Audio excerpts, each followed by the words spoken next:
Hi guys, nandito lang ako sa labas ng gate, nakapila. Hindi pa pinapasok ang truck. May nakapasok doon, dalawa. Tapos may dito sa unahan ko, yan o. Sa likod, dalawa. Nandito ako kahapon pa. Pero sinabihan ako na hindi daw ako ma-loadan kahapon. Ako ay lumabas muna kasi bawal matulog sa facility nila. Bawal mag-park. Yung trailer lang, iniwan ko yung trailer ko sa loob. May mga facilities kasi na bawal silang magpatulog sa loob dahil ay hindi sila 24 hours after 11 ng gabi, wala ng tao, i-lock nila ang facility. So bawal may tao sa loob, kaya labas lahat ng driver.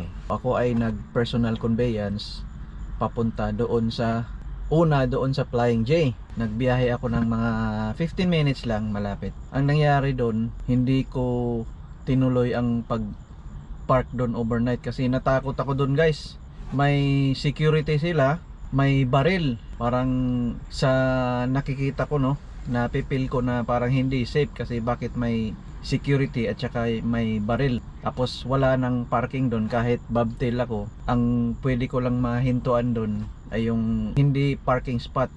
Kaya ang ginawa ko doon, naligo na lang ako and then bumalik ako dito sa facility doon sa labas ng gate. Sabi ng shipper kahapon, nagtanong ako kung saan ako pwede matulog. Sabi niya, labas ka lang sa gate, okay na daw doon, pwede na matulog. Kaya kahapon kagabi galing sa Flying J, lumipat ako pabalik dito doon sa labas ng gate. Kaya napakatahimik, ako lang mag-isa. Ngayon open na sila. Sinabihan ako ng shipper kahapon na balik ako dito 7 o'clock para magpa-load. Pero hintay-hintay lang kasi may mga trailer pa na nakauna sa akin. No worries na matagal ako dito kasi anytime umpisa nila ang pag-loading doon. Nandito nga pala ako sa may Charlotte, North Carolina. Ang load ko ay pabalik ng Canada sa Toronto. Mga from here 14 hours, 11 hours lang ang allowed driving ko today. So hindi ko ma-complete ang ruta. So tulog muna ako somewhere kung saan maubos ang 11 hours or 10 hours 30 minutes driving. Basta bukas na ako doon sa customer makadating. Yun lang, guys, napakatahimik dito. Ang lamig, hintay-hintay lang.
Hi guys, good morning. Nandito ako sa Charlotte, North Carolina. Tomerto. Bawal lang truck mag-park overnight sa loob, kaya dito na lang sa labas. Dito ako natulog sa gabi. Yan oh, bobtail lang. Andun yung trailer ko sa loob. Napakaganda ang pwesto dito. Tahimik, ako lang mag-isa. Kaya walang disturbo. Ngayon papasok na ako sa facility kasi bukas na.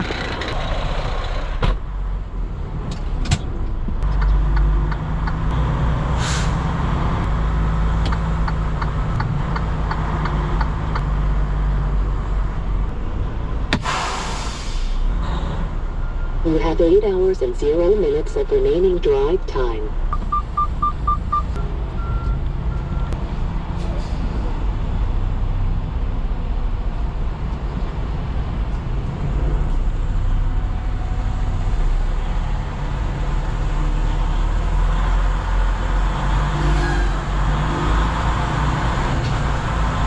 Turn right on Gibbon Road. Thank you, sir.